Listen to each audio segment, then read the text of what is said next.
Hey, so we're going to learn how to rosin our bows. So this is a violin bow, but this is going to be rosin the same way for violin, viola, and cello.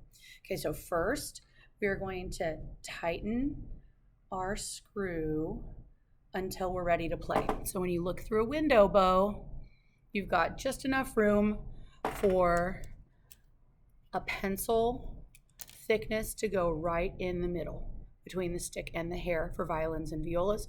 For cellos, it's about your pinky finger, just a little bit bigger. And for basses, it's about your whole index finger, okay? We need to have that separated. Make sure there's always a bend in the stick. Then, once your bow is tightened, you're gonna get your rosin cake. So rosin is hardened, condensed tree sap.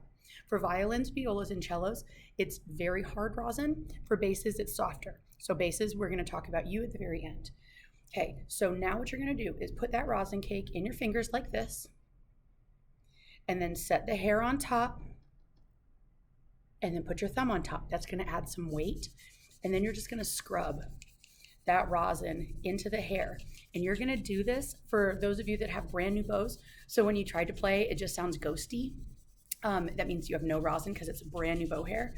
You're gonna do this for, I'm not kidding, at least a minute straight. Okay, this is only the first time you're getting a coating of rosin around all the strings, all the hairs. And then after that, you usually only need a swipe like that to be ready for class, okay? So this is, again, only heavy duty rosining when the bow is brand new. For basses, similar situation. We're gonna tighten that bass bow until all those hairs have turned into a ribbon of hair and there's still a bend in the stick. Then we're gonna get our base rosin. Base rosin is like 10 times as expensive as violin, viola, and cello rosin. The base rosin that I buy for you, this is Carlson. It's nice rosin. It's like $25 a cake. So that's why there's only one in the room. You're welcome to use this when you're in class. Just make sure it goes back on my desk.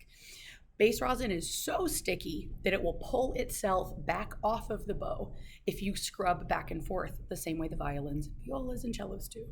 So you're gonna find an edge that has some exposed rosin, and if you have a metal case like mine, you just peel off a small piece because the metal helps keep everything from falling apart and breaking.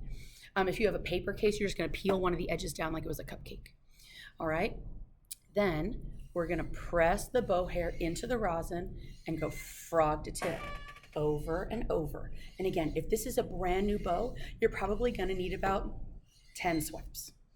But usually, once you, again, have a good coating of rosin, you'll need 1 or 2 swipes every day or two. There's what it looks like. So again, that rosin, just the act of me rosining there, put that dent in it. It is so, it has such a low melting point that just the friction of having that bow that you just saw go on the rosin melted it off. And all that rosin is now on the bow. Okay, rosin your bows.